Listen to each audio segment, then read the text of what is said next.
Welcome to the Property Profits Real Estate Podcast, the show where real estate investors talk strategy, capital, deals, and growth with your host, Dave Dubeau. Well, hey, folks, welcome back. You've probably heard a lot about companies that have a mission statement, folks that have, these plaques that they put on the wall that talks about what their companies are going after. But how many of them actually align, like do what they say they're going to be doing? Well, today, our special guest is a slightly different kind of multifamily real estate investor, Stephen Libman, and his investment company is called Investing with Purpose. And that's what they do. They're really all about aligning core values with their investment thesis. So, Stephen, welcome to the show. Great to have you. Thanks, Dave. Appreciate you having me on. Yeah, well, before we jump into what the heck that all means, let's just get a little snapshot of, on the real estate side of things, what do you guys invest in? Where do you invest? What does the portfolio currently consist of or look like? What's your buy box? Maybe just kind of paint us the picture of what you do in the world of real estate first.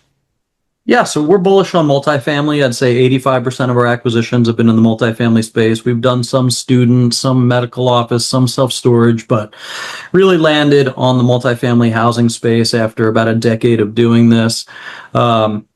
We've had over $600 million worth of acquisitions, dispositions, assets under management, et cetera, over the last 10 years. We're under contract and closing on just about another $100 million over the next 90 to 120 days. So we're still continuing to grow and scale. And, most of that is done in the Sunbelt region of the United States. So anywhere from Arizona to Florida, Texas, North Carolina, South Carolina, Georgia, stuff like that. So at the moment, how many different communities or doors do you have in the portfolio at the moment? Well, 15 communities, just over 3,300 doors. Yeah. We've sold off about half the portfolio when the market was good. Yeah, well, that was a good time to say good. I'm glad you got out while the get was good. And what does, there's all sorts of different varieties of multifamily. What does your buy box look like, Stephen? Yeah, we're looking for mostly 100 doors plus, Class B vintages anywhere from 1980 to kind of 2010. We have a pretty wide variety there. We've bought stuff from the 60s. We've bought stuff from, we're doing a new construction project right now that's $80 million. So, we're opportunistic. We're a family-owned and operated firm. So our buy box is really focused on two major things. One is who's the co-sponsor, right? Who's going to be managing the day-to-day? As a fund manager, everything is about partnerships with us. So do the partnerships align with our core values? Are these people we want to work with for a long time? And do they have a depth of experience going through multiple cycles? So institutional grade operators with institutional grade types of properties is really what we're looking for. The partner is the first gate. The underwriting is the second.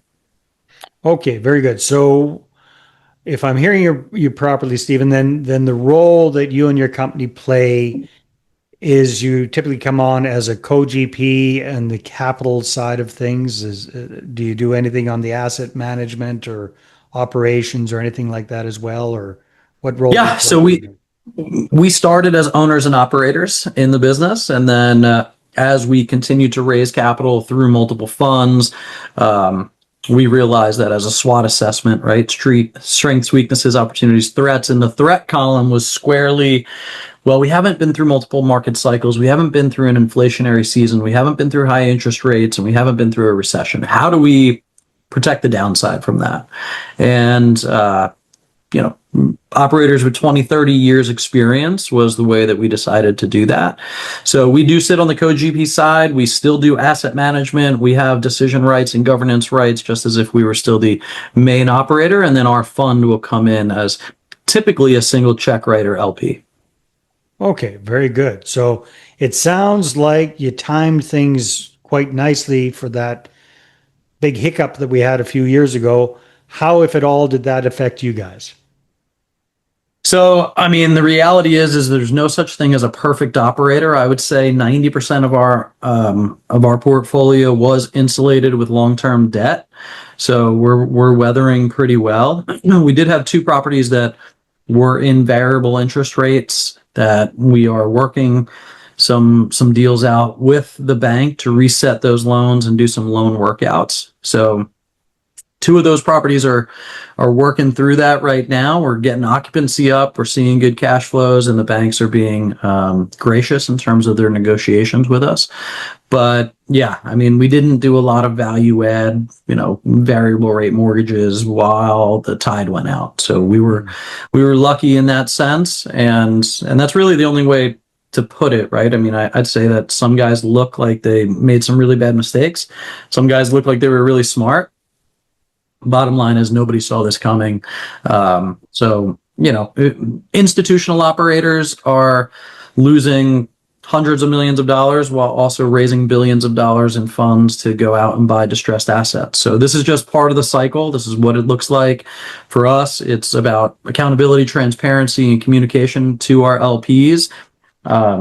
If you have other operators listening to this, I would caution people from what I see a lot on social media, which is what we call survivorship bias. If you have some deals that didn't get crushed in this last cycle, and you're out there dogging everybody else because you survived, I would caution people against that narrative, because Charlie Munger and Warren Buffett talk about this fallacy of the perfect operator, right? And they've seen a couple market cycles from what I remember.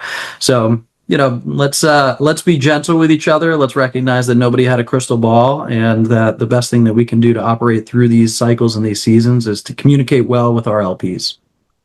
Yeah, and karma can be very, very painful. So, speaking of kind of that side of things, Stephen, it sounds like aligning core values with your investment methodology is really important to you guys. That's heck, the name of your company is Investing with Purpose. So what does that actually mean? What does that mean to you? Yeah, so for us, I think that there's a pretty big gap between where you can invest and also feel good about where the returns are coming from, right? So our goal is to be the company where your money can work twice, once for profit and once for purpose. And how do you strategically and intentionally do that and not make it an ESG kind of branding, marketing thing where ESG, what does that mean? What does that stand for? So environmental, social, governmental. There was a bunch of funds that started these ESG. Come invest here. You might make a lower return, but we're going to be doing good stuff in the world. In the past 5 years, most of those have been wiped out because they made lower returns and they really made no measurable impact either. So for us, we're a faith-driven company. And we believe that any business that you're in is the people business, especially when you talk about multifamily real estate. You are stewarding not just investor capital, not just an asset, but hundreds, thousands of families that live inside the complexes that you own. So how do you take an intentional approach to create a framework of serving the tenants on site in a way that they've never seen before? And what does that actually do to the community? Right. Mm-hmm. So we've noticed that we give free apartments to on-site cares teams that live on site. And their whole job is to do biweekly events for the tenants, whether that's movies under the stars, coffee and donuts, giving out breakfast sandwiches. We do farmers markets on our complexes as well. We've recently partnered with the Dave Ramsey organization to give free Financial Peace University to our tenants so that they can increase their financial literacy so that they might have an opportunity to not be a forever renter, right? So multifamily gives you a lot of levers to pull in the sense that you're stewarding thousands of families. So how do we create a better community by serving the people that live there? And through these community engagement programs and these cares programs, we invite people out. We do barbecues with them, bouncy houses. And what that does is it really creates a sense of community to where you know your neighbor. Now, I know you're up in Canada, and I was born and raised in the New Jersey, New York area. I didn't really know my neighbors when I lived in an apartment complex. Mm-hmm. And what we're doing is strategically getting people out around each other, around their kids, and letting the community actually grow and flourish and learn about each other. And what we found is that people leave less. Lease attrition drops by about 44% across the portfolio, and Wow, people that's actually huge. see their neighbor, know their neighbor, interact with their neighbor. Yeah. Um, there's less turnover, so less capex budget, right? It's easier to keep a current tenant than it is to get a new one. So there's multiple things that affect the internal rate of return, but really what it's doing is it's changing the DNA of the community by just showing people that they're loved and cared for, and not just a number or a check being written every month to the landlord. Very interesting, Stephen. So let's back up for a second. You said basically that you have somebody that you provide free housing to in the community to organize all of that. Walk me through that person. What does that person look like? What's the difference between that person and the property management company? Because it sounds like it's two different things, or maybe I'm mistaken. Tell Nope. me a little bit more about that, if you would. Yeah, you're right. So property management, asset management, and cares teams are different. They all serve different functions for the same community. So the cares team is identified by, we actually work with a couple of different nonprofits that do this specifically for multifamily housing. And then we also have some on-site cares teams, and we also work with some local churches that will adopt the community to help us run some of this programming. So really their goal is to, and they might have full-time or part-time jobs, that they're not just there for the free housing, but it does help their life a little bit, right? Because they're not having to Yeah, pay it's whatever it huge. is, 1,200, 1,500, 1,800 bucks a month. And for that, what they're doing is they're tracking our KCIs, our key care indicators. That's how many community events are we doing? How many people are we interacting with, right? So every time a tenant moves in, we go and we say hello and knock on the door and say, hey, welcome to the community, and create that community, right? So that's an act of care. Um, we had one of our residents have a heart attack and went into the hospital. Our cares team went and got balloons and a gift basket and visited them in the hospital so that they could just let them know, like, hey, we're your neighbors and we care about you. Wow, nice. We had a 13-year-old girl who had a single mom who couldn't make it to her soccer game on Saturday. And she was talking to one of our resident cares teams, and she was like, oh, yeah, I have a soccer game. And she goes, oh, I love soccer. And she recruited 10 other residents to go put together signs and go cheer on this 13-year-old girl at the soccer field to let her know that, even though her mom had to work, that there were other people there to support and care for her. So these are what we call acts of care. People are going through a rough time. Sometimes they just want some prayer, right? And somebody loses a child, God forbid, or a parent, and we just ask them, hey, is there something we can pray with you for? And then we'll follow up with them, some of those acts of care. New mom comes home from the hospital, we drop off baby baskets with diapers and wipes and beanies and onesies and stuff like that as an act of care. So there's kind of this regular cadence of how are we caring for the community. And then these biweekly events kind of interplay into that. If it's summertime, we're doing, community outreaches around the pool. My team just came back on Saturday from one of our properties in Orlando where we went out and did a backpack drive, and we gave all the residents' kids free backpacks that were stuffed with all kinds of school supplies. So there's a regular cadence of how do we care for people. So that's really what those folks look like. They have big hearts, they love people, and they want to go and serve the communities. And that's what they do. And then they give us monthly reporting that's associated with that. Our investors who invest with us get monthly and quarterly reporting alongside of the KPIs. Yeah. Which are key performance indicators, right? NOI, expenses, the typical things that we're tracking. The money stuff. Yeah, the money stuff. Yeah, the money stuff. And then we also give them KCI reports, which is, this is how we're caring for the tenants. And then another thing that we do is every 90 days, we invite our investors to come to one of our properties around the country and to serve the tenants with us, where we'll throw a big party. Our community cares teams are the ones that put it together, and then our investors can come and volunteer and not just see where their money returns are coming from, right? But also learn the names and the faces of the tenants that are producing those returns, and actually get to meet with them, pray with them, interact with them, and hang out with them for the day. So it's very, very faith-based. Is there any blowback from any of your tenants that come from different faiths, different backgrounds, et cetera, et cetera? Has that been a challenge at all, or not really? No, I mean, because really it's not about how do we proselytize to people, how do we go and beat them over the head with our faith, right? Our job is to go and serve them and care for them. And if they ask why we're doing it, if they invite us to a conversation about our faith and why we do that, then that's a great time to share it. But no, I mean, look, we have people of all races, all walks of life, all religious backgrounds that live across our entire portfolio. And the thing that they notice is that we care, right? Not that we're doing it so that we can create conversions, right? It's so that we can create community. Very, very cool. And how has this whole approach affected or changed or modified your approach to raising capital? Because that's a big part of what you guys do is bringing on investors, raising capital for more of these kind of projects. Yeah, I mean, I'd say 70% of our investor base is faith-based. 30% likes the return profile that we've been giving out for the last 15 years. So the fact that we're doing this, people like impact. People like philanthropy.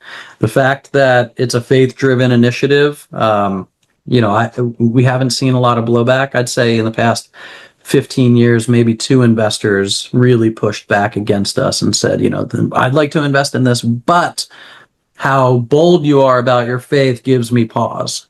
And, frankly, there's plenty of places to invest your money that won't be a problem, right? And, it's my mandate as the owner of the company. That's what I've been called to do. So hopefully we find the right people that like what it is that we're doing, whether they're faith aligned or not. They just love the fact that we're loving on people and giving good returns through these multifamily apartments with great tax benefits.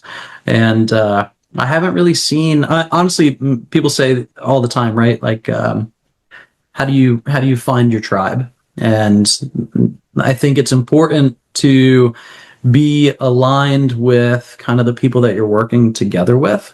And it doesn't have to be faith, right? We have Jews and Muslims and atheists that all invest with us, but they like the fact that we care for people. And, that's kind of the biggest thing that they're looking at. The true community side of things, the community care side of things it's pretty much agnostic. Right. It's universal, right? I mean, hopefully it's a universal aspect of how we feel about our fellow human being. Yeah. We know that that's not always the case, but hopefully we represent it as such. Well, Stephen, that is great. Thank you very much for explaining what you do and how you do it and how you've integrated this whole, really, truly aligning core values and your faith with your business. So speaking of that, who are you looking to connect with these days?